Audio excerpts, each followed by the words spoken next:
Bapak Ibu sekalian, terima kasih kepada Ikatan Alumni Program DIA Universitas Pajajaran atas kesempatannya. Merupakan kehormatan buat saya diundang di hadapan Bapak Ibu sekalian. Insya Allah ini sudah menjelang 500 peserta dari ujung barat sampai ujung timur Indonesia. Alhamdulillah. Salam kenal buat Bapak Ibu sekalian dan juga yang sudah sempat kenal dengan saya. Mohon maaf lahir batin, mumpung masih bulan Syawal. Mudah-mudahan kita diberikan kesehatan, bisa menikmati Ramadan dan Idul Fitri tahun depan dalam keadaan yang lebih baik lagi. Alhamdulillah. Insya Allah. Prof. Haryono, Pak Dr. Hari, Pak Dr. Yusef, dan Bu Istianingsih, juga kepada Ibu MC, Bu Mevida dan Bu Rila. Saya akan memulai presentasi saya dengan judul, sudah bisa ditampilkan slide-nya?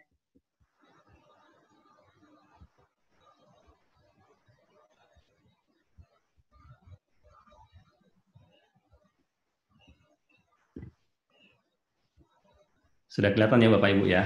Oke. Ya. Terima kasih. Oke. Baik, reinforcing the role of accountants in sustainability. Alhamdulillah tadi oleh Prof. Haryono sudah diberikan prolognya, jadi saya tidak perlu bersusah payah membuat jalan lagi untuk masuk ke dalam pembicaraan. Ini judulnya adalah mempertegas atau memperkuat peran akuntan di era sekarang ini. Bapak Ibu sekalian, saya diamanati oleh panitia untuk bicara yang ada kaitannya juga dengan pandemi COVID-19 ini. Saya pikir-pikir, saya susun makalahnya atau materinya. Mudah-mudahan insya Allah ini yang menurut pemikiran saya bisa nyambung dengan apa yang diamanatkan oleh panitia. Jadi Bapak Ibu, karena ini materinya workshop gitu ya, saya juga ingin walaupun dengan suasana atau keterbatasan begini, tadi Prof. Haryono sudah bicara dengan masalah hikmah. Nah, saya juga ingin mengulas lebih jauh lagi menurut Bapak Ibu, karena kita hikmah itu kan tiap pribadi, tiap individu merasakannya, menghasilkannya berbeda. Untuk pribadi Bapak Ibu sekalian, masing-masing apa menurut Bapak Ibu hikmah dari COVID-19 ini? Jadi gitu, itu pertanyaan saya pertama. Mudah-mudahan bisa dituliskan singkat atau tapi nggak bisa ada forum chat ya. Kalau nggak dipikirkan saja, dipikirkan di benak masing-masing apa hikmahnya buat Bapak Ibu masing-masing. Ya. Baik, nanti saya kembali ke slide ini. Saya mau bicara begini Bapak Ibu. Prof. Haryono mengatakan tadi mengenai masalah sustainability, masalah John Elkington, 3P, dan seterusnya. Bapak Ibu sekalian, di masa pandemi COVID-19 ini, kita semakin menyadari sebetulnya ya, tentang peran besar atau peran utama dari lingkungan hidup kepada kehidupan manusia. Ini cuma gambaran singkat saja bahwa begitu kompleksnya sistem ekologi yang ada di sekitar kita yang memungkinkan kita manusia sebagai makhluk sosial untuk beraktivitas ekonomi dan juga berinteraksi secara sosial lainnya. Kalau kita lihat secara sederhana bahwa ekosistem itu berfungsi sebagai resource input bagi sistem ekonomi. Resource input maknanya adalah apa yang dihasilkan oleh mesin ekonomi itu sebagian besar adalah inputnya dari lingkungan hidup. Kita menambang crude oil, kita jadikan Pertamax, jadi petrolite dan sebagainya.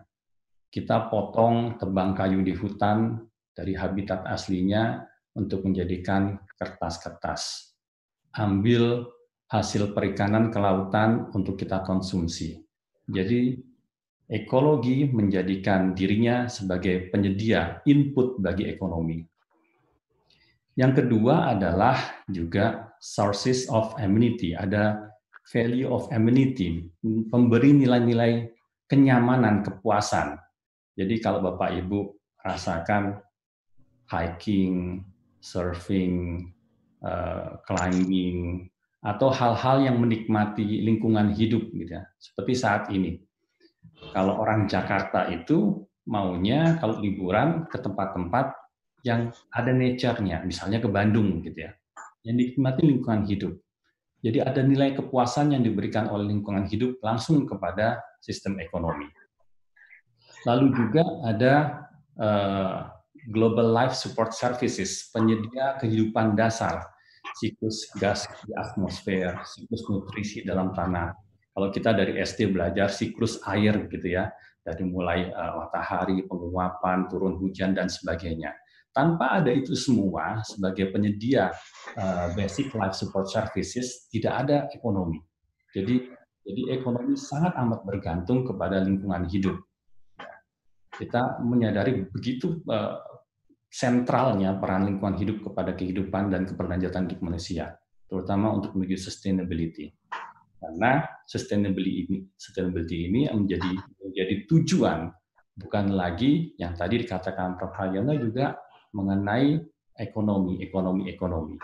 Jadi ekonomi tidak boleh berhenti di ekonomi, tujuannya, karena saya sering sekali mendapatkan webinar saat sekarang ini yang tujuannya itu mentok di ekonomi. Bagaimana selling, bagaimana marketing yang bagus. Bukan salah, tapi stop di situ ya. Ada tujuan utamanya yang mungkin kurang tersampaikan. Dan juga apabila ekonomi menuntut lebih dari fungsi ekologi ini, tentunya mengganggu fungsi lainnya. Maksud saya begini, jika ekonomi mengatakan, hai lingkungan hidup, ekspor saya tuntutannya bertambah, saya mau ekspor kertas saya bertambah, artinya saya meminta penebangan lebih banyak lagi. Ini mengurangi fungsi lingkungan untuk menyediakan amenity value-nya tadi. Nilai kepuasannya kalau kita lihat, karena banyak yang hutan ditebang, nilai kepuasan kenyamanannya hilang. Dan juga dia menyediakan O2 murni jadi hilang. Menjadi absorbing CO2 jadi kurang. Jadi mengurangi fungsi lainnya. Tapi dibalik fungsi-fungsi yang bagus dan lingkungan hidup pada ekonomi memberikannya sebaliknya. Tempat sampah, impact ke biodiversity, dan sebagainya. Jadi ada ketidakharmonisan hubungan di sini, ada ketidakadilan hubungan antara ekonomi dan ekologi. Nah, nanti silakan Bapak Ibu pikirkan sendiri. Coba digali sendiri, peran akuntan di sini di mana. Oke, selanjutnya. Bapak Ibu, kalau Bapak Ibu browsing ya, entah Seven Deadly Environmental, 9, ada yang mengatakan 20. Saya sampai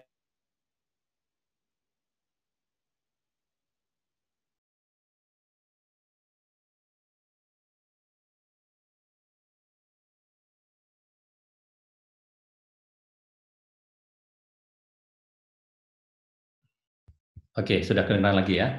Oke, Bapak Ibu, banyak hal dari kejadian-kejadian atau bencana lingkungan hidup yang bisa kita cermati dan bisa kita ambil hikmahnya. Ini sudah sangat umum sekali, tapi izinkan saya memutar sedikit saja ya. The company manufactured nitrogenous fertilizers.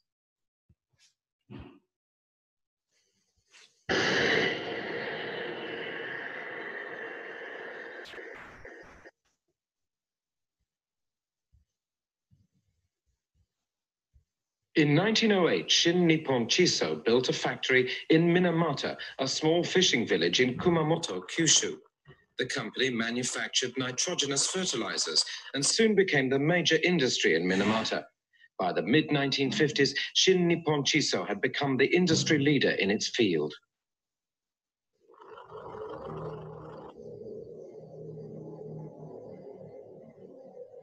In 1954, the Sanitation Office of Minamata City began receiving reports of an unknown epilepsy-like affliction, which has since become known as Minamata disease. Since the cause of the disease had not been identified, patients were isolated to prevent spread of the disease. Minamata disease is a neurological condition. Mercury poisons the central nervous system, damages the sense of balance and motor skills, which leads to increasingly intense body convulsions and ultimately death.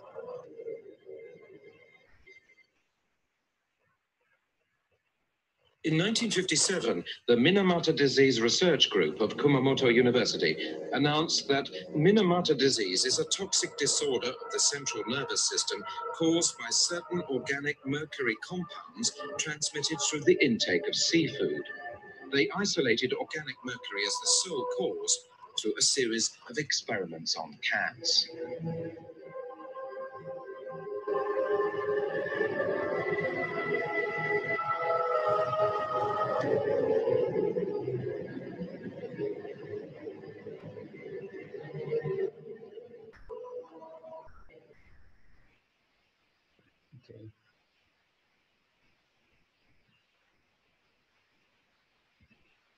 Baik Bapak Ibu, itu di YouTube sudah tersebar luas sejak lama, keywordnya Minamata disease.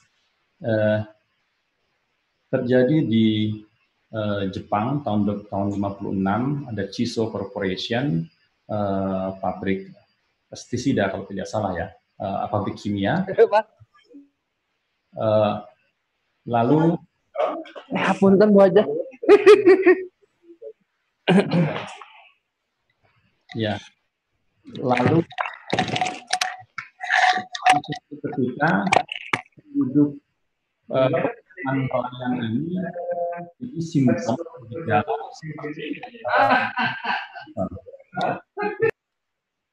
ya. Baik, saya lanjutkan.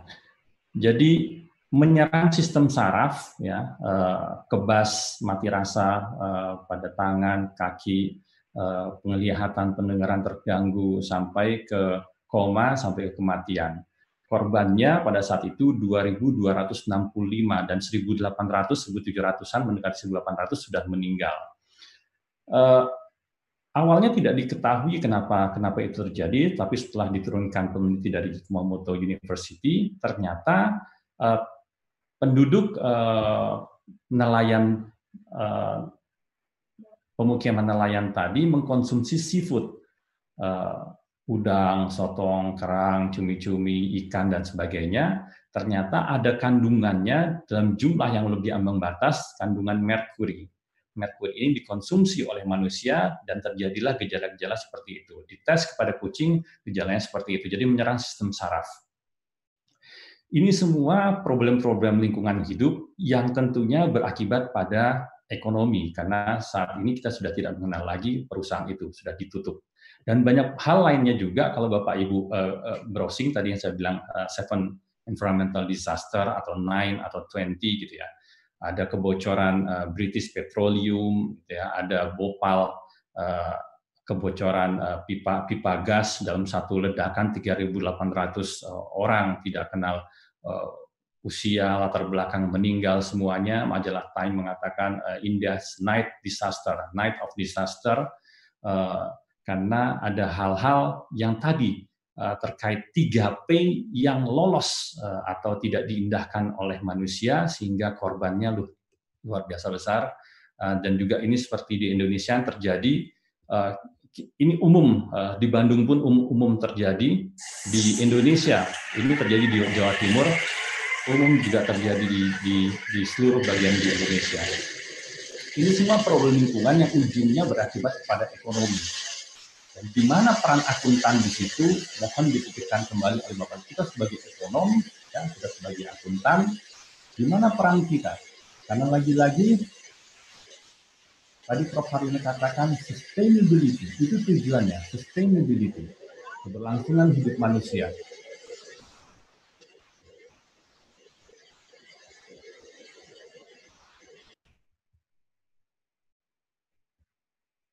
Baik, saya lanjutkan Bapak Ibu. Jadi kita mempertanyakan lagi, Bapak Ibu yang sudah doktor, berprofesi dimanapun, juga yang belum doktor, berprofesi dimanapun, apalagi sebagai dosen, gitu ya. Kita harus menanyakan ulang kepada diri kita sendiri, di mana peran kita dalam tata kelola keberlanjutan di sini. Di mana peran kita kepada sustainability. Apakah COVID-19 ini punya hikmah untuk menggerakkan akal, pikiran, tenaga kita untuk menuju sustainability? Bapak Ibu sekalian, lingkungan dan akuntansi. Tadi saya sudah menjelaskan mengenai peran besar lingkungan hidup terhadap keberlanjutan umat manusia. Semua bisnis, semua organisasi, bahkan individu pun itu dituntut untuk sadar dan mengurangi dampak lingkungan dari aktivitas sehari-hari. Kita lihat bahwa lingkungan ini punya risiko jika diabaikan. Awalnya mungkin kita tidak sadar, lingkungan tidak penting, gitu ya. Lingkungan itu sepele. Tapi dari hari ke hari, minggu ke minggu, tahun ke tahun, mestinya kita semakin disadarkan dengan kondisi kejadian-kejadian di sekitar kita bahwa lingkungan hidup luar biasa perannya. Bahkan kalau kita bicara tadi triple peace, people, planet, profit, ada yang menggambarkan ekonomi itu hanya bagian kecil di dalam sosial dan lingkaran besarnya adalah lingkungan hidup. Risiko lingkungan tidak bisa diabaikan dan sudah menjadi bagian yang penting sebagaimana menjalankan bisnis yang sukses, marketing yang sukses,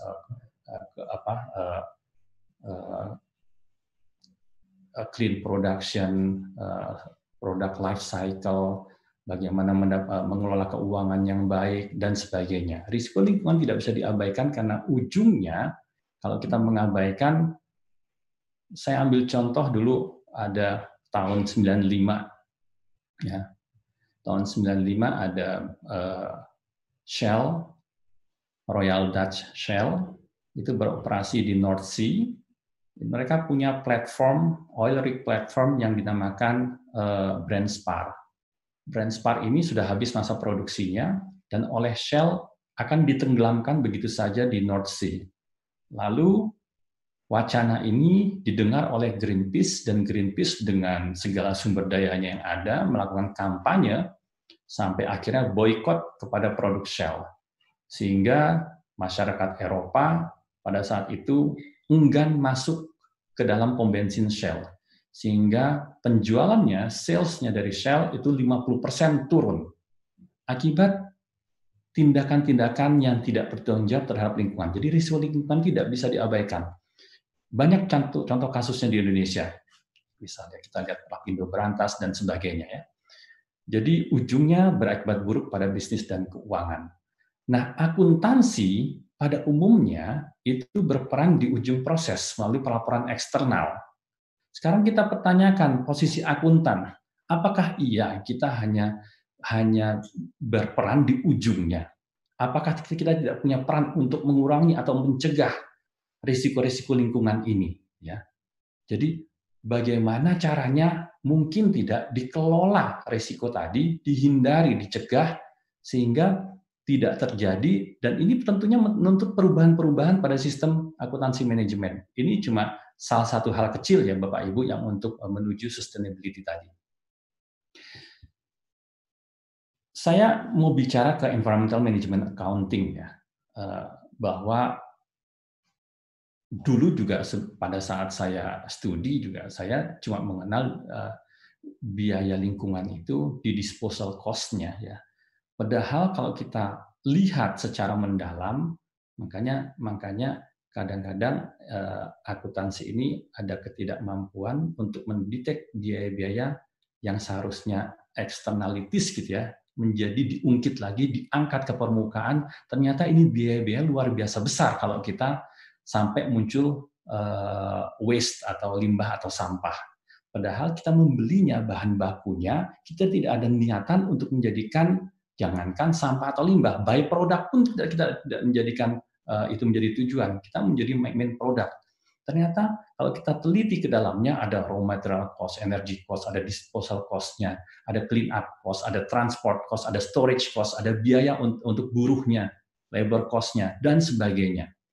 Nah, ini mungkin salah satu perannya dari akuntan ya, untuk menggali, untuk merubah sistem sistem akuntansi atau untuk lebih mengenali hal-hal lain untuk menuju tadi tujuannya sustainability. Ya. Bapak Ibu sekalian, ini juga saya lihat dari para pembicara juga ya, dari Bu Isti, Pak Hari, gitu ya, Prof Haryono, Pak Yusef, gitu ya. Ini sudah bersertifikat atau bersertifikasi CSRS, CSRA ya. Saya yakin Bapak Ibu sebagian besar juga sudah mengenal pedoman GRI, Global Reporting Initiative. Melalui pedoman ini kita paksakan organisasi untuk lebih aware terhadap lingkungan secara luas ya, ekonomi, sosial dan lingkungan.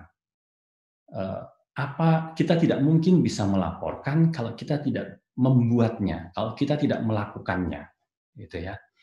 Jadi ini salah satu cara menuju sustainability. Ya. Apalagi sekarang kita punya POJK 51 yang mengharuskan ya 2020, 2001, 2022 bertahap mengharuskan lembaga jasa keuangan, perusahaan beremiten, perusahaan publik untuk melaporkan apa yang sudah dilakukannya terkait ekonomi, sosial, dan lingkungan aspek dalam bentuk laporan keberlanjutan. Saya rasa ini amunisi tambahan buat Bapak Ibu ya di profesi Bapak Ibu sekalian untuk lebih mendalami mengenai laporan keberlanjutan. Karena ini salah satu cara bagaimana memaksa jadi organisasi atau individu-individu dalam organisasi tadi dipaksa untuk berpikir tidak dalam runtutan jangka pendek, tapi jangka panjang. Ya. Banyak sekali indikator-indikator yang selayaknya dipenuhi ya, oleh perusahaan-perusahaan, oleh organisasi. Dan semua itu menuntut transparansi, semua itu menuntut fairness, menunjukkan akuntabilitas, menunjukkan moral ethics organisasi. Semuanya mesti dikomunikasikan kepada stakeholder-nya, baik internal maupun eksternal.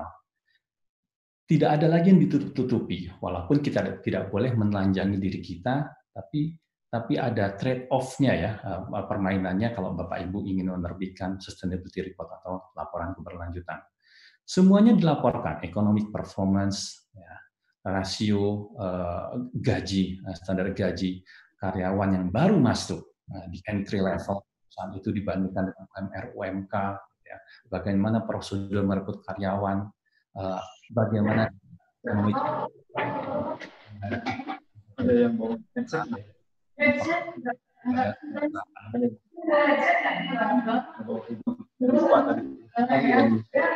apakah perusahaan itu bisa menggerakkan ekonomi lokal, muncul rumah kos, muncul warung, ini indirect economic impact ya. Spending on local supplier, bagaimana perusahaan juga bergerak di lokal dibanding dia supaya luar daerahnya, bagaimana mereka bisa comply dengan perusahaan.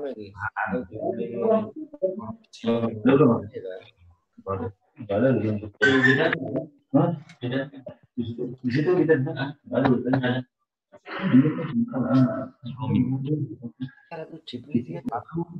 ada sisi lingkungannya ini lagi atau bahan baku, energi, air, semua konsumsinya harus dilaporkan. Bagaimana mungkin di bidang akuntansi manajemen, bagaimana mungkin kita mau manage, menganalisa, mengumpulkan data, melaporkannya, gitu ya. Kalau kita tidak tahu berapa yang kita konsumsi, berapa yang mau kita kurangi, ya. Jadi nothing can be managed without measurement, gitu ya. Jadi kalau kita mau mengurangi tadi dampak-dampak lingkungan dengan metode-metode akuntansi yang ada sekarang, mestinya kita juga bisa mengukur berapa yang kita konsumsi sekarang, mau berapa kita kuranginya, berapa materialnya, berapa energinya, berapa airnya, airnya diambil dari mana, apakah sumber airnya terdampak setelah kita ambil, bagaimana kita membuangnya, berapa energi yang kita konsumsi, apakah ada inisiatif untuk shifting dari non-renewable energy ke renewable energy, apakah ada inisiasi untuk merecycle bahan baku tadi untuk kita gunakan lagi sehingga menjadi circular economic, bagaimana impact ke biodiversity dari organisasi kita, limbahnya, pencemaran udaranya, lalu sampai ke IUCN Red List binatang-binatang yang hampir punah, apa usaha kita untuk melestarikannya, dan sebagainya, dan seterusnya. Di aspek sosial, lagi-lagi kita bicara tentang ketenaga kerjaan, tentang masalah hak asasi manusia, tentang masalah kemasyarakatan, tentang masalah tanggung jawab produk. Semuanya mesti dilaporkan mengenai tenaga kerja di bawah umur, tenaga kerja paksa, bagaimana petugas keamanan, apakah dilatih, diajari, di-training mengenai hak asasi manusia, apakah kita melanggar hak masyarakat adat, bagaimana training dan pelatihan di perusahaan kita, jam training per karyawan itu 1 tahun berapa, bagaimana program pelepasan karyawan menjelang masa purna bakti, apa yang dilakukan, apa hak-hak karyawan dibandingkan karyawan yang honorer, ya.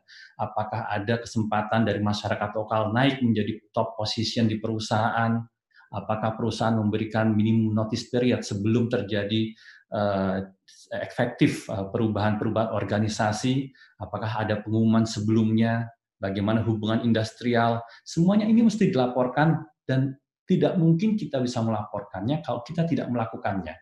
Jadi ini pembenahan luar biasa. Ke dalam adalah pembenahan, pembelajaran terus ke dalam organisasi, tapi keluarnya adalah media komunikasi antara organisasi dengan stakeholder eksternalnya dia, untuk lebih membuka hubungan yang baik lagi, untuk lebih mengenalkan tentang apa yang kita lakukan, untuk lebih mengengage, untuk lebih membuat trust dan akhirnya loyalty. Dan ini hal-hal yang memang mestinya harus dicermati oleh organisasi dan juga kita, profesi kita sebagai akuntan, Bapak Ibu. Ya. Bagaimana peran akuntan, apalagi disadarkan dengan pandemi COVID-19, apalagi disadarkan dengan Ramadan kemarin, ya. Apa peran kita untuk menuju sustainability?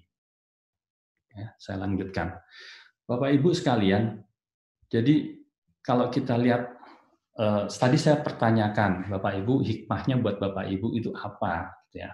Karena saya sendiri pribadi pasti sudah merasakan hikmahnya, gitu ya.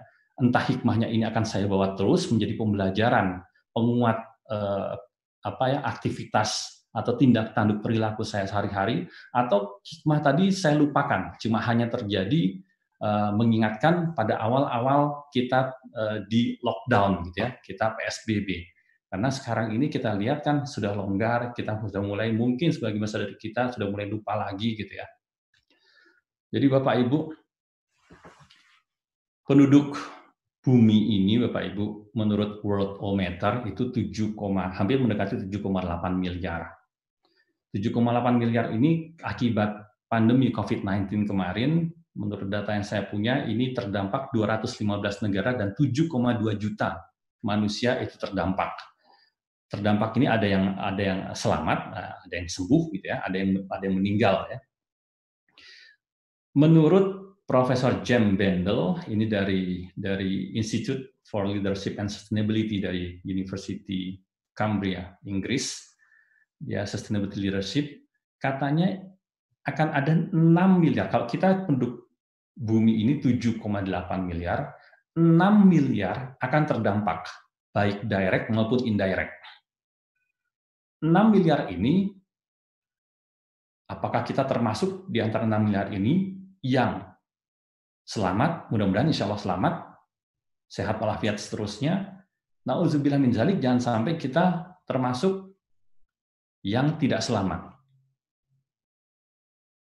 Lagi-lagi, adakah peran atau perubahan mindset dari kita untuk membuat hidup kita lebih berarti, bermakna menuju sustainability?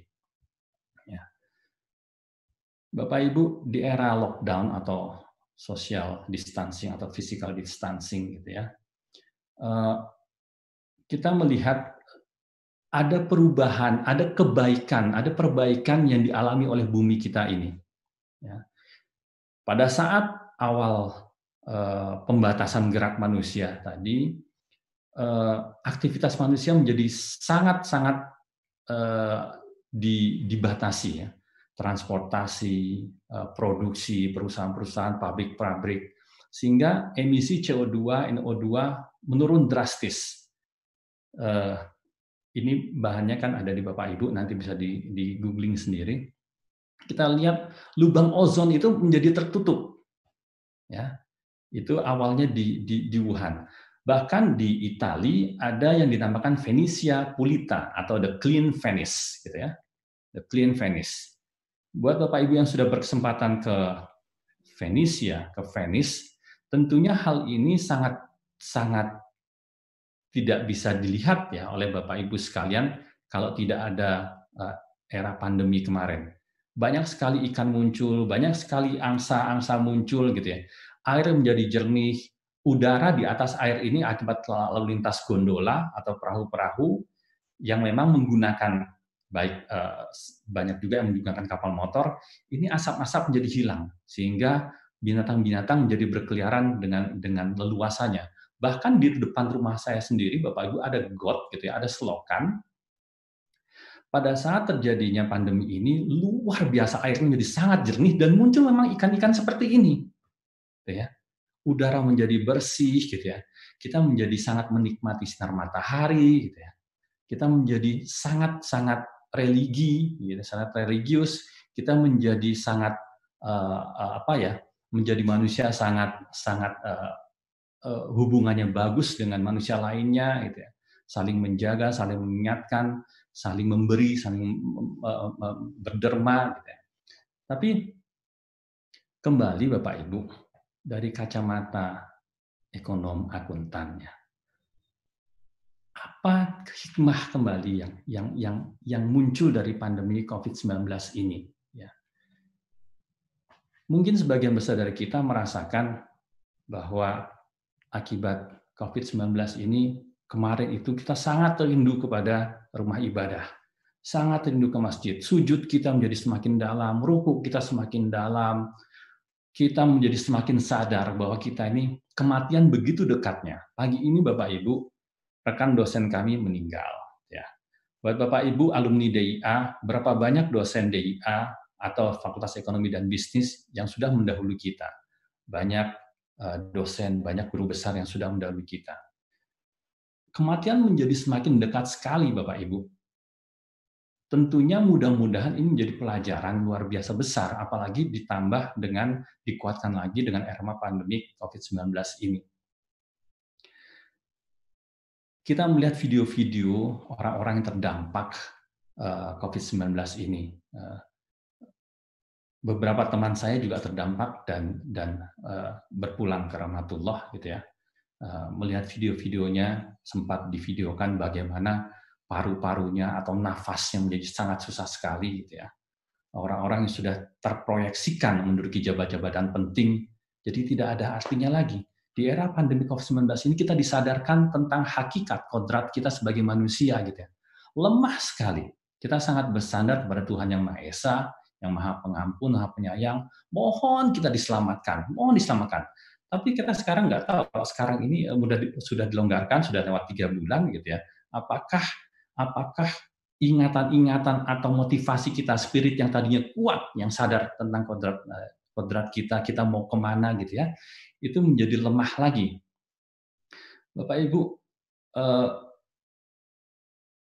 ini menjadi bahan pemikiran kita ya Bapak Ibu ya. Oke. 10.30, 15 menit lagi. Bapak Ibu, waktu kita sangat terbatas. Ya. Apalagi Bapak Ibu yang sedang menulis dalam proses studi doktoral ini. 3-4 tahun bukan waktu yang singkat. Akan sangat, mohon maaf, rugi sekali atau sia-sia sekali kalau kita tidak meletakkan visi, misi, tujuan kita itu seperti apa. Jangan sampai, karena kita sudah banyak Bapak Ibu, di antara teman-teman kita yang, mohon maaf ya, jangan sampai terjadi di kita, yang sedang menulis doktoral dan meninggal. Jadi semua proses ini Bapak Ibu harus menjadikan apa ya, punya value yang lebih dibanding sekedar outputnya. Ini ada, coba ya, saya ambil.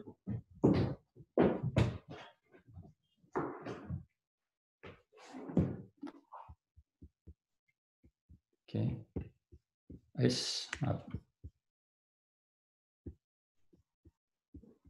Ini Bapak Ibu, apakah cuma ini yang kita kejar, output kita? 3-4 tahun, apakah cuma ini yang kita kejar? Akan sangat rugi sekali kalau yang kita kejar cuma ini. Ya. Jadi kita harus punya value yang lebih, Bapak Ibu. Kita harus pertanyakan lagi kepada diri kita sendiri, apa yang kita kejar? Dan terlebih lagi nanti profesi kita sebagai akuntan ini di mana untuk menuju sustainability. Di era pandemi COVID-19 ini kita disadarkan ada hablum minallah, hubungan kita perbaiki betul dengan Tuhan Yang Maha Esa. Hubungan kita perbaiki dengan sesama manusia dan juga kepada alam semesta ini, alam lingkungan sekitar, lingkungan hidup kita perbaiki. Banyak sekali pelajaran yang menjadikan kita sadar mengenai dari hasil COVID-19 ini, Bapak Ibu. Tadi saya kaitkan mengenai materi atau tujuan dari pertemuan kita hari ini, Bapak Ibu.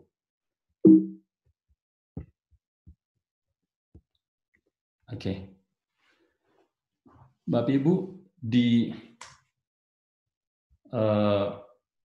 dalam kaitannya dengan diri kita, apalagi Bapak Ibu yang sedang menulis studi doktoral, ya, ada hal-hal yang wajib kita pertanyakan. Ya, ini nggak usah dijawab semua, tapi saya rasa ada beberapa pertanyaan yang mestinya bisa lebih mengingatkan kita mengenai tujuan hidup kita, tujuan kita studi doktoral. Ya. Sudah pernah menulis apa Bapak Ibu sebagai pondasi langkah menulis disertasi atau nanti disertasi biasanya dipublikasikan dalam jurnal ilmiah. Ya. Lalu Bapak Ibu sadar tidak, kita sudah bisa menjawab belum? Pertanyaan penelitian saya itu apa? Mungkin Bapak Ibu ada yang hanya 1 kali SUP dan lolos gitu ya, 1 kali SUR gitu ya, seminar usulan riset dan lolos gitu ya.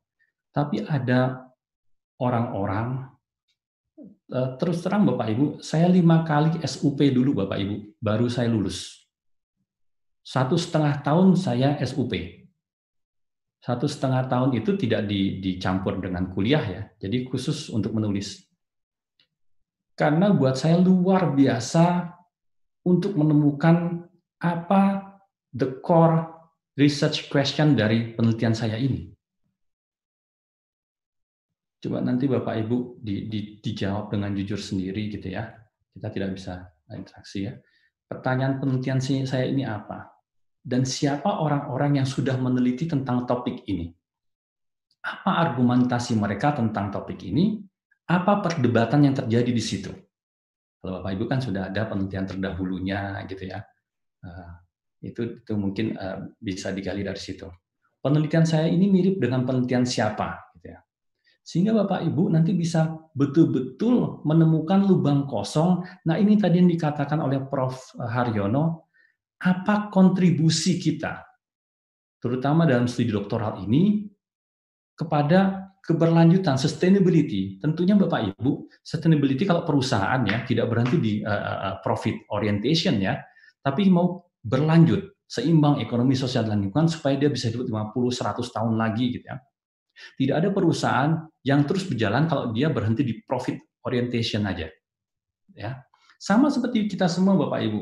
Kita mau berlanjut hidup kita mau langgeng, kita mau abadi hidup kita. Abadi hidup kita ini tinggal kita pilih mau di surga ataukah di neraka, gitu ya. Kembali ke lubang kosong yang harus diisi. Sudahkah kita menemukan hotspotnya dari field yang sudah kita punya tadi, gitu ya? Kita sudah peta-petakan, gitu ya, penelitian-penelitian terdahulu di mana posisinya, sehingga ada lubang kosong yang menganga di situ yang mesti yang atau bisa kita isi sebagai kontribusi penelitian kita. Di nomor 3, kontribusi saya dalam penelitian di bidang ini adalah disertasi ini menunjukkan, mengungkapkan, mengkonfirmasikan, menolak atau membantah penelitian siapa. Ya. Lubang kosong ini penting sekali Bapak Ibu, karena 3-4 tahun jangan sampai kita sia-siakan begitu saja karena kita mau menjadikan apa yang kita tulis ini langgeng abadi. Tidak hanya mengejar detail. Kalau mengejar detail saja Bapak Ibu sudah banyak ya di era COVID-19 ini gitu ya. Anda Bapak Ibu bos di kantor gitu ya. Di rumah tidak bisa ke kantor. Kita punya perhiasan, kita punya tas branded, kita punya atribut yang luar biasa mahal. Di rumah. Tidak bisa kita tunjukkan ke orang lain, kita tidak bisa sombong. Kita benar-benar dipulangkan kembali sebagai kodrat kita sebagai manusia. Di rumah. Ya. Punya jabatan, punya harta, punya pangkat di rumah. Sehingga mereduksi betul-betul apa yang mau kita sombongkan. Ya. Ini hakikatnya kembali ya, apa kontribusi kita kepada kehidupan kita sendiri Bapak Ibu. 3-4 tahun bukan waktu yang singkat, kita harus bisa menjejakkan pikiran kita, meletakkan niat kita di tempat yang benar, sehingga 3-4 tahun Bapak Ibu menulis disertasi itu, untung kalau nanti sampai selesai disertasi dan memberikan impact, tidak berhenti di output, tapi outcome-nya jelas, manfaatnya jelas. Tapi kalau sampai sebelum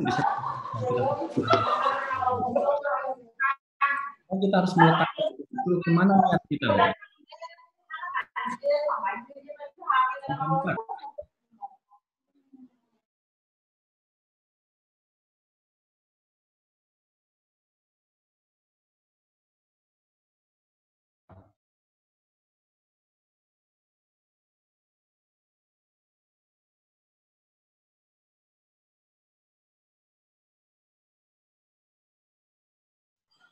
Termute itu Pak. Termute. Tes, oke, bisa ya. Bapak Ibu, keempat, apa yang menjadi nilai jual dalam penelitian Bapak Ibu ini? Bagaimana kita bisa mengklaim, bisa yakin, bisa pede betul tentang nilai jual penelitian kita ini? Dan kita juga harus bisa memberikan argumentasi bahwa orang akan mengkritik disertasi saya ini, mengapa? Di mana kelemahan penelitian saya ini? Dan saya akan siap memberikan jawabannya begini. Ya. Jadi Bapak Ibu, memang kita bicara di metodologi. Penting. Ini merupakan komponen-komponen yang penting semua dalam disertasi Bapak Ibu.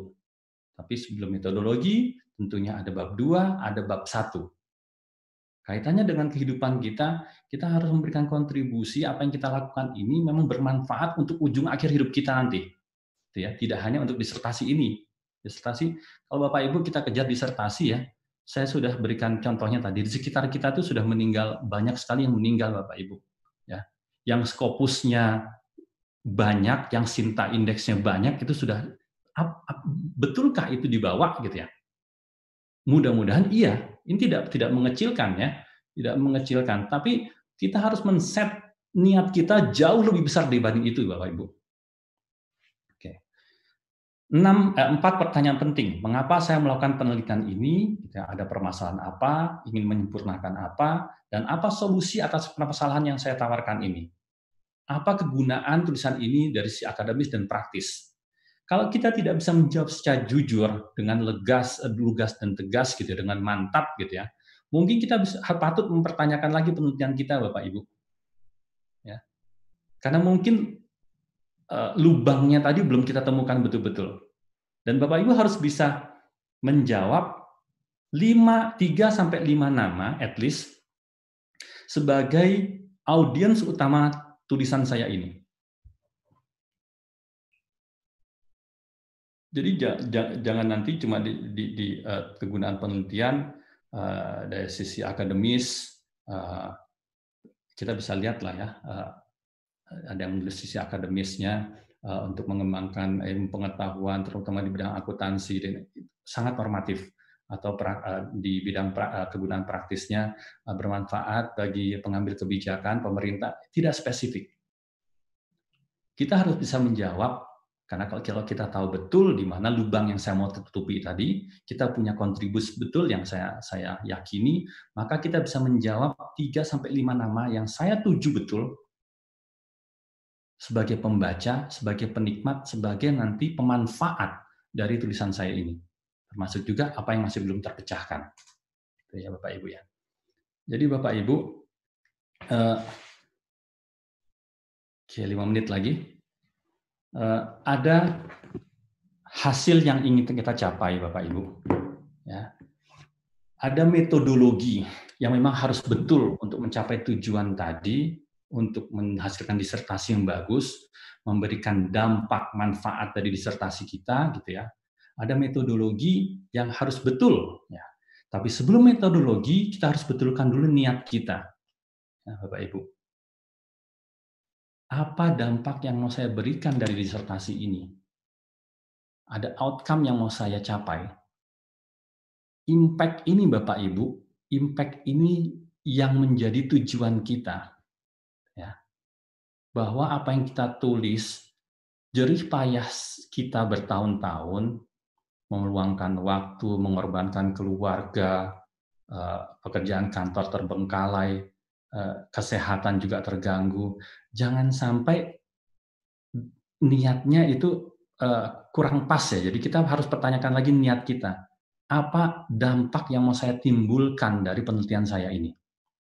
Bapak Ibu ya. Nah, apalagi kalau kita kembali ke bicara kemana kita mau tuju nanti. Ini slide terakhir Bapak Ibu ya. Mohon maaf.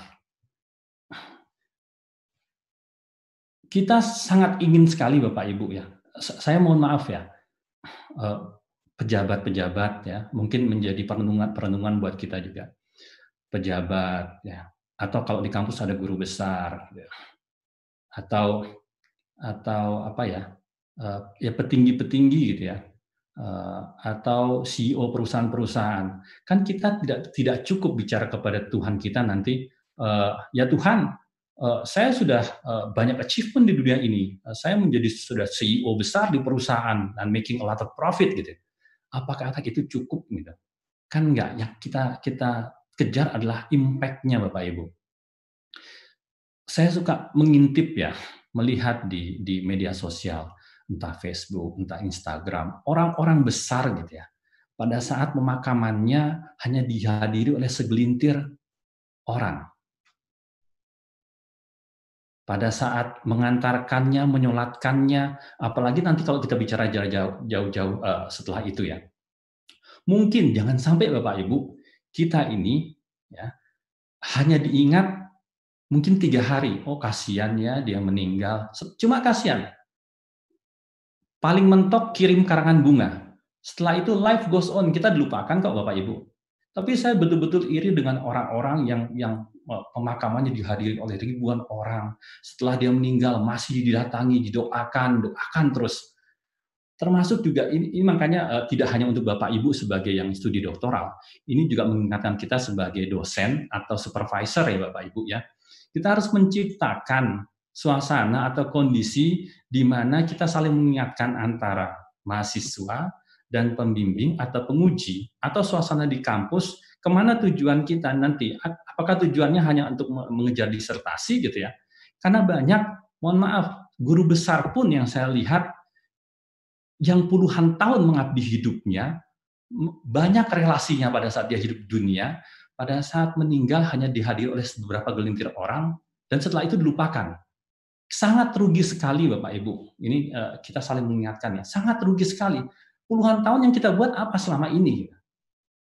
Termasuk Bapak Ibu 3-4 tahun gitu ya, mahasiswa dan dosen 3-4 tahun dalam proses menulis studi doktoral ini, dalam proses pembimbingan, apa yang kita buat? Saya suka mengatakan kepada mahasiswa bimbingan saya, pada saat bimbingan kita punya hubungan bagus gitu ya, tapi setelah alhamdulillah saya lihat dari program alumni DIA ini hubungannya masih sangat kuat ya. Tapi ada yang setelah itu hubungan antara pembimbing atau penguji dengan mahasiswa lepas. Jadi putus di selesainya disertasi. Padahal bukan itu yang kita tuju. Bukan itu yang kita tuju. Setelah lulus kita ini jadi sejawat, menjadi rekan gitu ya. Roda hidup itu kan berputar. Kadang dia di atas, kadang dia di bawah gitu ya. Jadi yang kita kejar ini adalah hubungan yang baik. Setelah selesai studi doktoral, setelah di kampus nanti mau jadi apa, mau bagaimana. Ini yang perlu saya ingatkan Bapak Ibu, sebelum kita bicara tadi metodologi akan dikupas habis oleh Pak Hari dan Pak Yusef gitu ya. Tapi ada niatan yang harus kita perbaiki gitu ya. Ada tujuan besar yang harus kita canangkan dibanding hanya sekedar disertasi, Scopus, Sinta dan sebagainya. Jangan sampai itu kita kejar, selesai dan ujung hidup kita mohon maaf seperti yang tidak kita inginkan. Ingat kita menuju sustainability, kelanggengan hidup ya. Kita ingin nanti terus didoakan punya hubungan baik antara kita ya, doakan ujungnya kita sama-sama ke surga. Itu tujuan utama kita Bapak Ibu. Ya. Jadi pas ya 10.45, 10.47. Saya kira itu yang bisa saya sampaikan Bapak Ibu. Mohon maaf atas kalau ada yang kurang seret. Tapi ini adalah pola kita diskusi, sharing ya. Saya tidak ingin menggurui dan rekan-rekan saya, juga Bapak Ibu sekalian ya, dari Aceh sampai Papua. Ini adalah sharing kita kita melihat satu ide, jadi bukan melihat, mendengar informasi yang kita bisa menarik langsung tulis.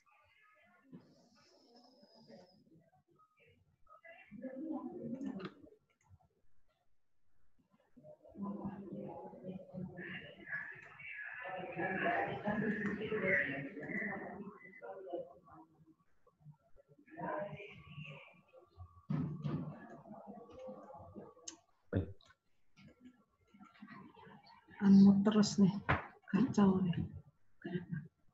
Baik, Bu Mayfida sebagai MC, saya rasa itu yang ingin saya sampaikan. Mudah-mudahan bisa menjadi pengingat kita untuk saling mengingatkan lagi, untuk saling memperkuat barisan kita gitu ya, karena kita sama-sama manusia yang saling masih terus belajar dan menuju nanti ujung hidup kita itu nggak tahu sampai kapan ujung hidup kita. Jadi mudah-mudahan dengan disertasi ini, dengan COVID-19 ini menjadi batu pijakan kita untuk memperbaiki niatan kita.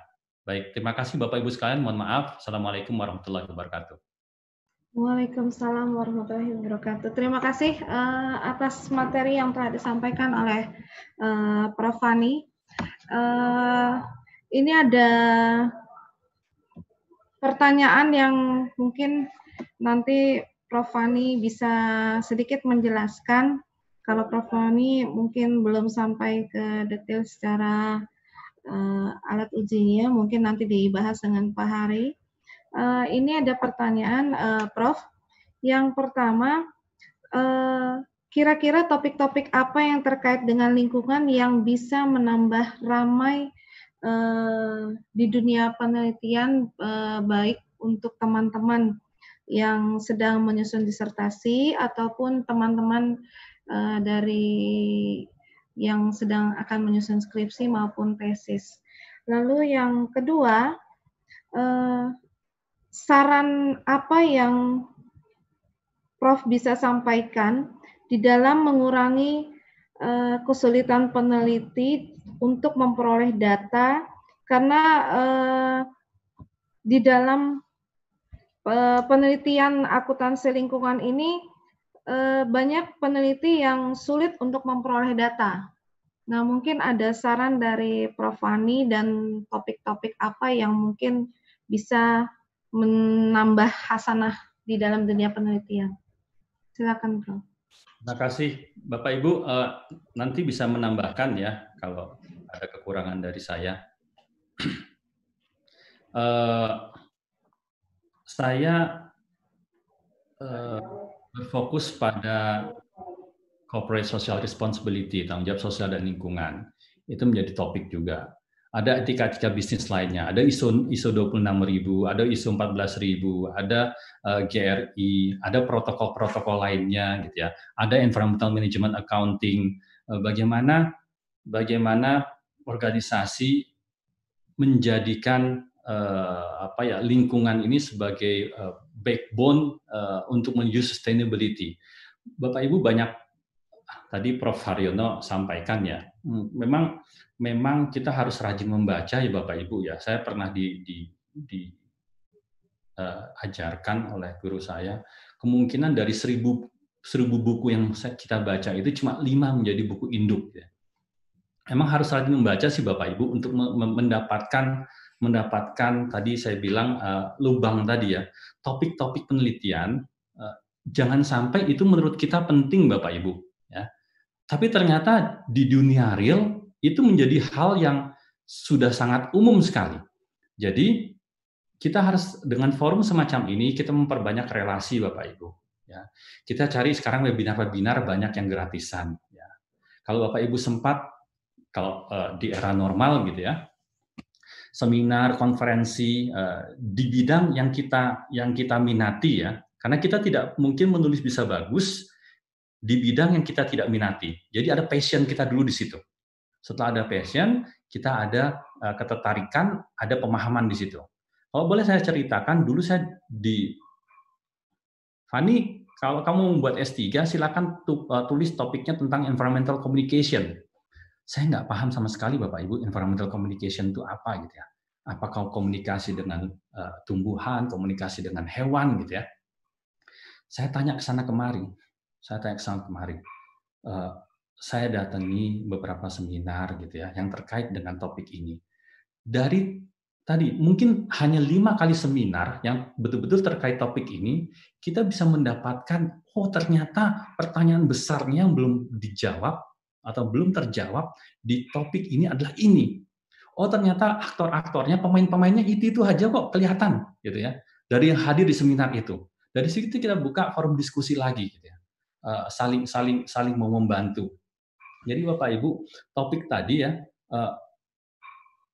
saya tidak bisa menjawab secara spesifik ya. Yang jelas topik misalnya sekarang terkait hukum mengenai POJK 51, mengenai kewajiban CSR, mengenai peran EMA dalam sustainability, gitu ya, mengenai beban-beban lingkungan, mengenai product life cycle, mengenai circular economic, banyak sekali hal-hal baru yang bisa kita gali, tapi Bapak Ibu harus temukan betul gitu ya dari diskusi-diskusi yang ada berkembang saat ini. Bapak Ibu memang harus rajin dan memang harus tadi persistence tadi disebutkan oleh Bu Isti, harus ulet gigih dalam mencari tema atau topik tadi dan mengurangi kesulitan peneliti dalam mencari data.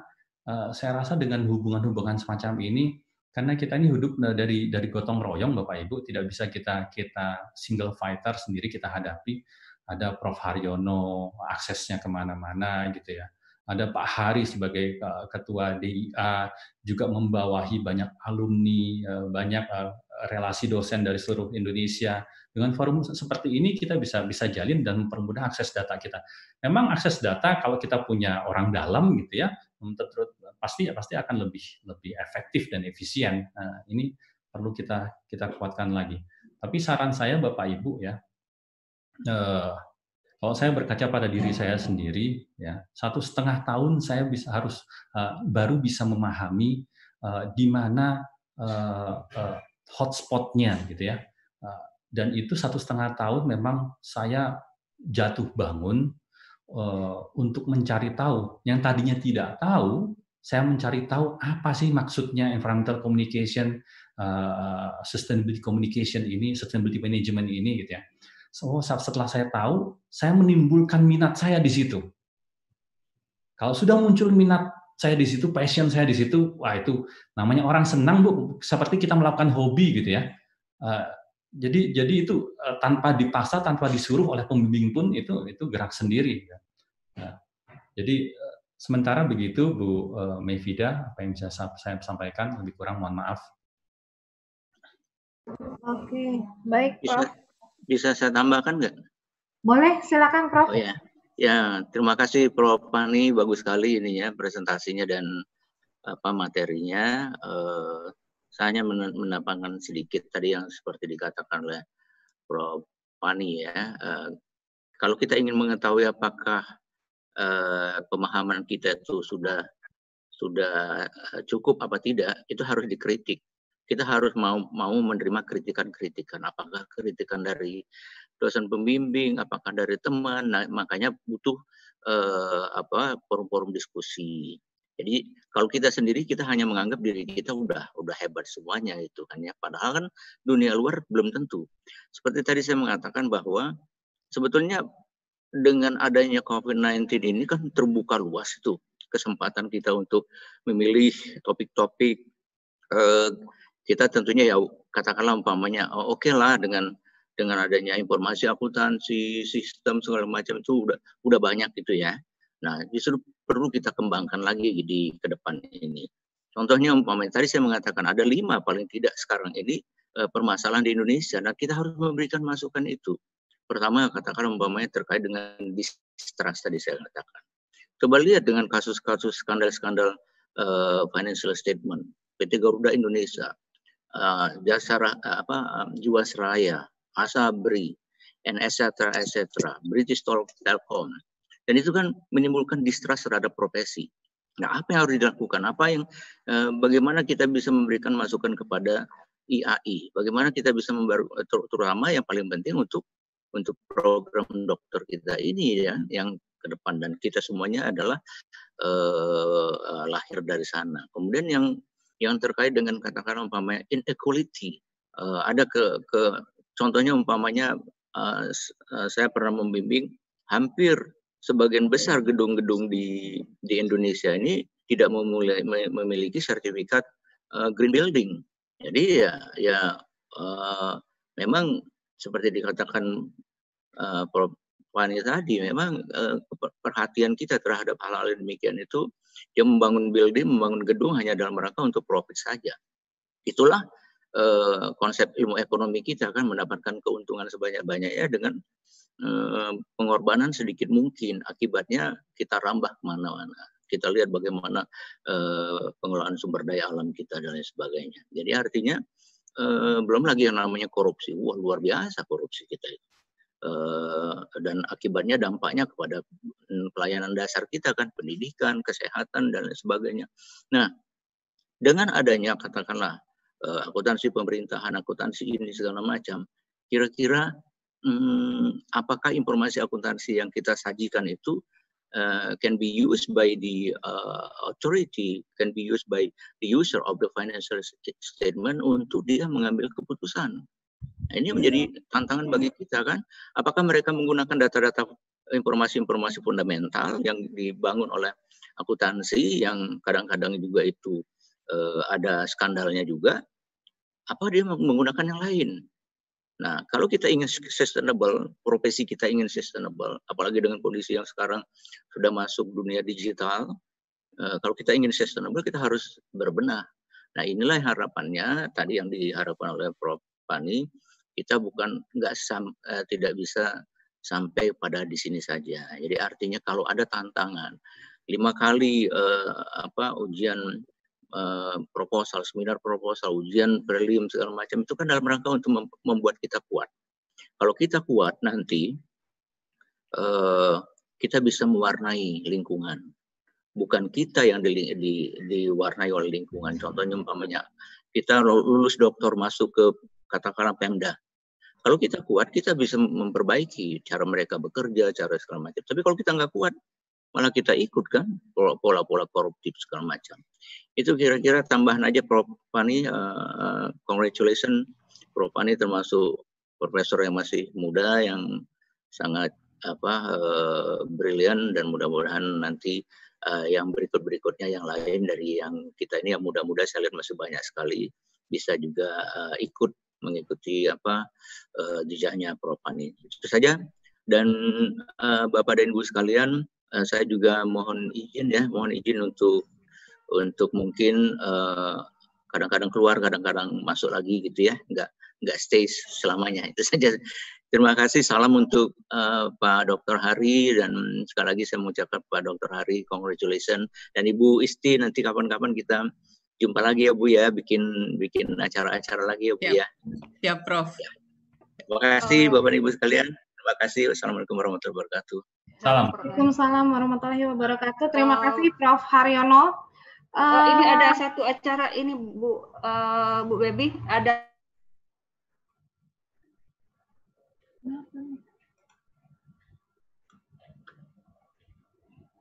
ini emang kacau nih. Prof. Haryono, terima kasih banyak. Beliau ini adalah senior kami, salah satu role model dari saya juga. Jadi Bapak Ibu, ini kesempatan besar sebetulnya kita punya Prof. Haryono. Kita buat disertasi bagus, nanti kita jual melalui Prof. Haryono. Kontribusi kita kepada masyarakat, kepada pemerintah, bisa kita lewatkan melalui Prof. Haryono. Jadi kesempatan besar nih Bapak Ibu. Tadi Prof. Haryono mengatakan masalah green building. Bapak Ibu, saya ingin menyampaikan bahwa segala sesuatu mengenai lingkungan ini sebetulnya punya dampak besar kepada perilaku kita, gitu ya.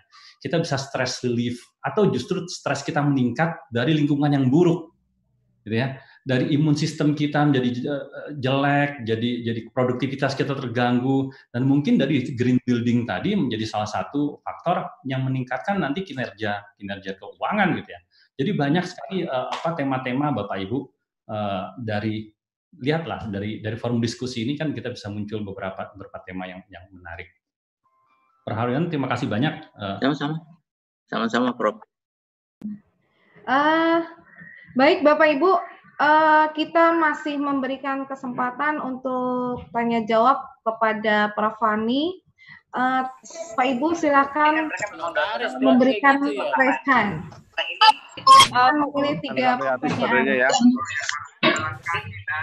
Kemarin 2 hari yang lalu butuh banyak, jadi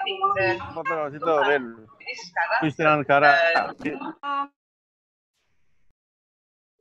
Bapak Ibu, oh ini ada pertanyaan dari peserta Pak Pani mengenai CSR, boleh diinin?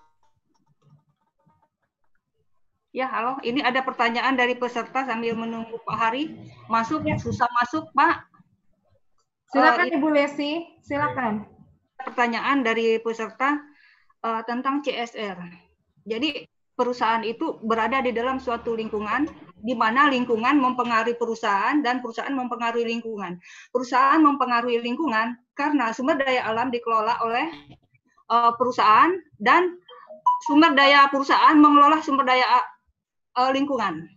Nah, di sini Pak ada terjadi ketidakadilan. Sedangkan lingkungan itu sudah dikelola oleh perusahaan, tetapi kontribusi perusahaan itu terhadap lingkungan itu minim sekali, bahkan tidak ada. Nah, di sini terjadi ketidakadilan antara agen dan pemakai. Jadi di sini ada pertanyaan dari narasumber, bagaimana cara mengatasi ketidakadilan antara perusahaan dan lingkungan. Sehingga lingkungan itu rusak, Pak, karena sumber daya alamnya dikeruk. Misalnya batu bara, terjadi banjir, lalu di situ tumbuh-tumbuhannya mati, tidak diberdayakan lagi, masyarakat di sekitar tidak mendapat impact manfaat dari perusahaan itu. Sementara perusahaan itu bukan perusahaan asli di daerah tersebut, Pak. Nah, oleh karena dalam hal ini Bapak ahli dari CSR mohon secara pengalaman Bapak dijelaskan tentang kondisi keadaan perusahaan yang seperti ini. Sekedar itu aja, Pak. Baik. Terima kasih Bu Lesi. Jadi obrolan tentang CSR dari dulu sampai sekarang nggak berujung ya. Undang-undang tentang CSR juga belum diketok palu juga. Ada versi DPD, ada versi DPR, itu juga belum diketok palu juga. Padahal draftnya sudah jadi. Saya bikin itu 2016-17 ya. Sampai sekarang belum diketok palu, padahal sudah masuk prolegnas ya. Karena ada tarik menarik kepentingan di situ.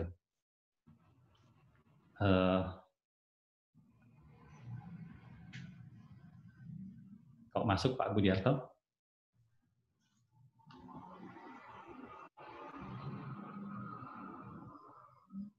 Ini screen-nya siapa ya?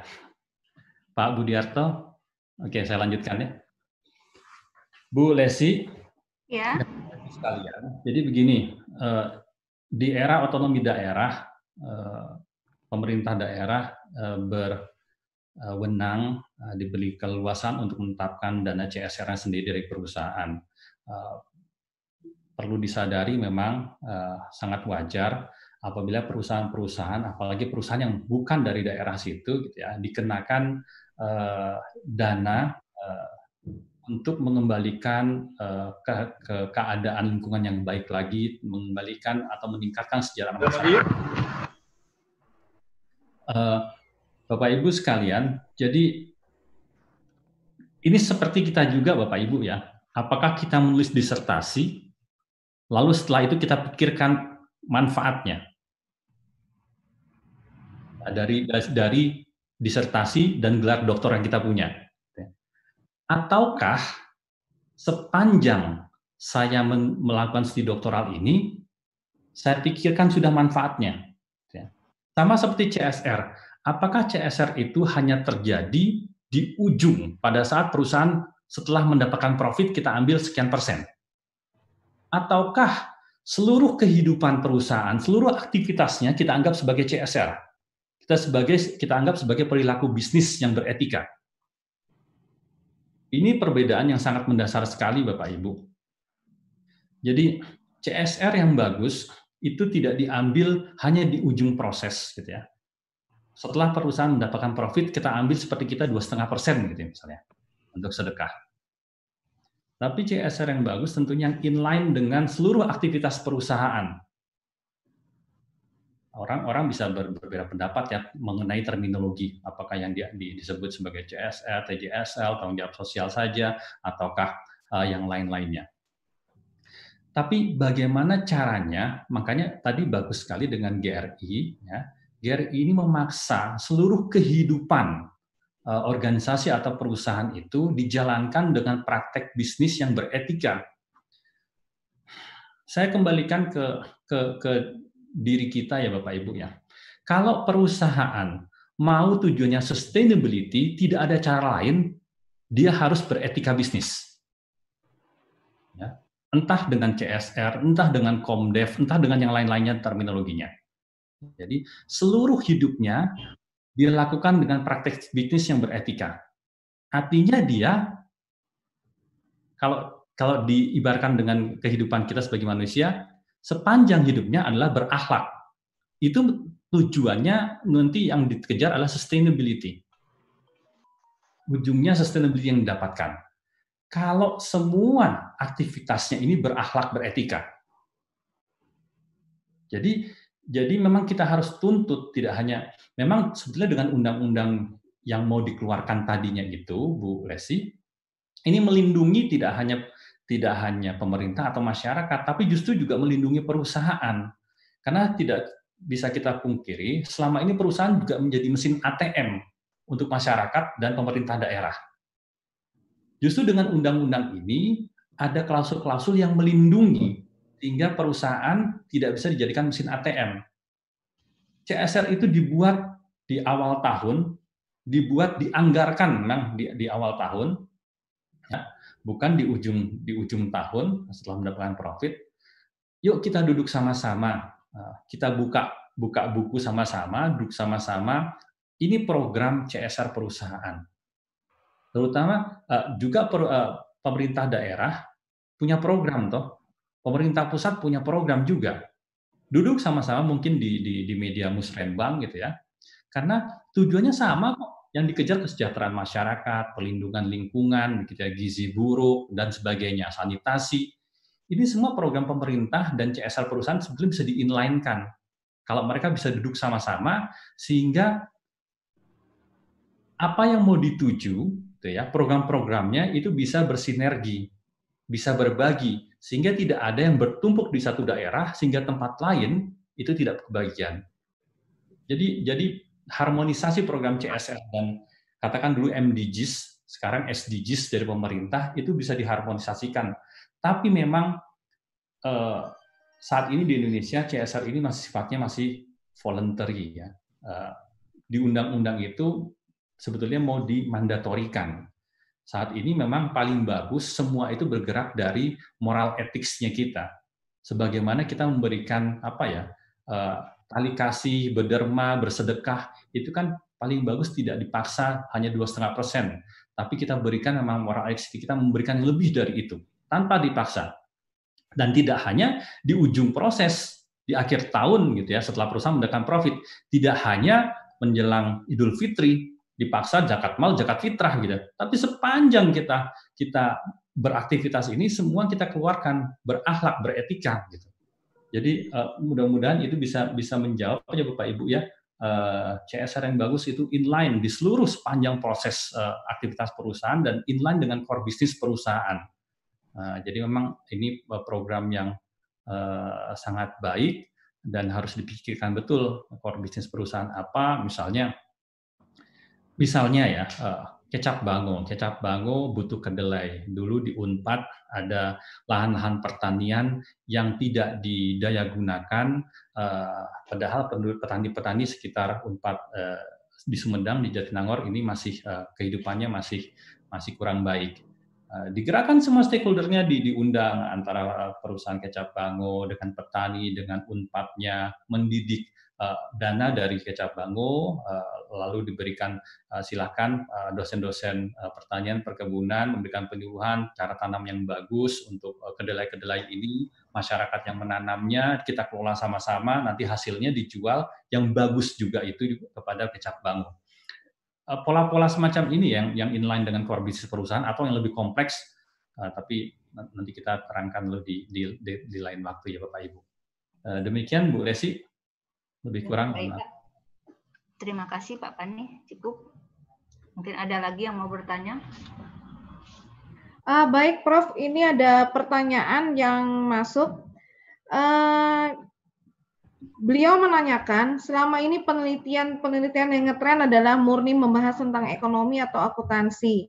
Bagaimana caranya untuk bisa tetap mempunyai nilai jual terhadap topik penelitian yang terkait dengan sustainability saat ini? Baik, terima kasih. Yang tren saat ini ekonomi dan akuntansi, bagaimana mengaitkannya dengan sustainability? Bapak Ibu, kita bisa mulai dari nol gitu ya, dari orang yang tidak tahu apa-apa mengenai isu-isu keberlanjutan gitu ya. Kita tahu cuma ekonomi, manajemen, akuntansi yang basic gitu konsepnya. Ini tentunya menuntut banyak hal ya Bapak Ibu. Kita harus punya keinginan, kita harus punya dana, kita harus punya relasi, kita harus punya macam-macam. Saya bilang tadi ya, caranya macam-macam supaya kita bisa tahu apa topik yang terkait dengan sustainability yang menarik untuk kita pecahkan. Dari saya kembali ya Bapak Ibu ya, rajin baca buku, rajin berdiskusi, rajin menghadiri seminar-seminar gitu ya. Terutama hal-hal penting Bapak Ibu kalau menyenangi suatu topik gitu ya. Di jurnal pun ada top jurnal-jurnal yang spesifik ya. Ada jurnal yang pukul rata, ekonomi. Semua tentang ekonomi bisa masuk di situ. Manajemen, akuntansi manajemen ada keuangan, perbankan, ada syariah, ada ada SDM, ada pemasaran, ada operasi dan sebagainya. Semua masuk di situ. Tapi ada jurnal-jurnal yang spesifik. Kalau Bapak Ibu ingin menginginkan suatu hal yang spesifik yang memiliki kontribusi lebih, maka pembacaannya juga lebih spesifik. Ya. Cari jurnal-jurnal yang spesifik. Lalu tadi betul sekali, saya lupa tadi menyebutkan, tapi alhamdulillah sudah diingatkan oleh Prof. Haryono, rajin diskusi, rajin menerima kritik, ya, rajin menerima masukan. Di sekitar saya pun Bapak Ibu ya, saya punya yang sejawat maupun senior saya yang tersendat-sendat studi doktoralnya, bukan karena tingkat intelijensinya kurang, akademiknya bagus sekali, cuma mungkin faktor di luar akademik yang lebih dominan sehingga menghambat studi doktoralnya dia. Seperti tadi, sulit menerima kritik, my way is the best way gitu ya, kurang fleksibel ya, atau moody atau baperan gitu ya. Jadi kalau dapat masukan, dapat kritik sedikit atau dapat kesulitan sedikit, itu sudah langsung gagal, dan efeknya sampai ke fisik dia, mungkin tangannya sampai gimana gitu ya, atau mungkin vertigo. Ini sering sekali saya temui Bapak Ibu. Jadi bagaimana caranya ekonomi dan akuntansi yang umum ini bisa dikaitkan dengan sustainability. Rajin kumpul, rajin baca buku Bapak Ibu, rajin diskusi. Dari forum-forum semacam ini kita bisa dapat banyak hal ke Bapak Ibu. Tadi saya nggak ngerti juga tentang topik yang saya paksa menulis oleh supervisor saya. Tapi mau nggak mau, karena saya pikir saya sudah harus studi doktoral, tanggung jangan cuma di permukaan, nyemplung sekalian. Niat nyemplung ini, karena tadi ya, kita harus memberikan kontribusi yang jangan sampai seadanya. Karya kita ini akan tidak hanya dibaca, dipajang di perpustakaan, tapi menjadi karya monumental yang bisa dibanggakan untuk anak cucu kita. Jadi jangan sampai 3-4 tahun cuma sekadar menuliskan disertasi dan tidak ada impact-nya. Sayang, tadi saya bilang kita punya Pak Hari ini, ketua DIA kita, ini mirip-mirip dengan saya. Pak Hari ini punya CSRS, CSRA, Pak Hari ini sering sekali berhubungan dengan Kementerian Lingkungan Hidup dan Kehutanan, topik-topik CSR-nya. Pak Hari sisi akademis dan praktisnya ini luar biasa, sedang dipakai gitu ya oleh masyarakat. Makasih Pak ya. Makasih Pak Fani. Sama-sama Pak Fani juga. Bapak Ibu. Selamat datang Pak Hari. Kumpul ya, sering kumpul. Terima kasih banyak. Iya, selamat datang. Insya Allah Pak Hari dan saya juga teman-teman dosennya akan insya Allah membuat open door policy untuk Bapak Ibu sekalian yang ingin diskusi, karena saya juga merasa tertolong sekali pada saat saya di studi S3 dulu, kalau saya tidak dibukakan pintu oleh pembimbing dan counterpart diskusi saya, tidak hanya di satu institut tapi juga tempat lain, mungkin juga nggak akan bisa sukses gitu.